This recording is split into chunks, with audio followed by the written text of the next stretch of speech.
Hey guys, so இன்றைக்கி செலியாக்கு 10th month vaccination வந்து போட போகிறோம். அதோட மினி vlog தான் நீங்கள் பார்க்க போகிறீங்க.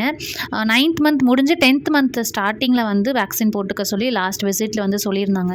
அதனால் காலை ஒரு 10 மணி போல் எங்கள் ஏரியா நர்ஸ்க்கு ஃபோன் பண்ணி எந்த சென்டரில் இருக்கீங்கன்னு கேட்டு அந்த சென்டருக்கு போயாச்சு. ஸோ மொத்தமாக வந்து 3 ஊசி ஒரு ட்ராப்ஸ் தான் வந்து போட்டிருந்தாங்க. ஃபஸ்ட்டு விட்டமின் ஏ ட்ராப்ஸ் வந்து ஓரலாக கொடுத்துட்டாங்க. செகண்ட் வந்து MR1 அப்படின்னு சொல்லிட்டு தட்டம்மையும் ருபேலா வைரஸும் ஸ்ப்ரெட் ஆகாமல் இருக்கிறதுக்கு ஒன்று போட்டாங்க.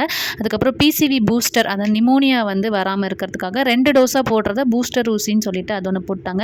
நெக்ஸ்ட் வந்து JE அப்படின்னு சொல்லிட்டு இன்னொரு இன்ஜெக்ஷன் வந்து போட்டிருந்தாங்க. எது எங்கெங்கே போட்டாங்கன்னு தெரியல. ஆனால் மொத்தமாக இந்த 3 ஊசி எக்ஸ்பிளைன் பண்ணி போட்டாங்க. ஸ்டெலியா வந்து செம்மையாக இருந்ததா, பார்க்கவே செம்ம கஷ்டமாக இருந்துச்சு. ஆனால் கொஞ்ச நேரத்தில் எப்படியோ அவனை சமாதானப்படுத்திட்டோம்.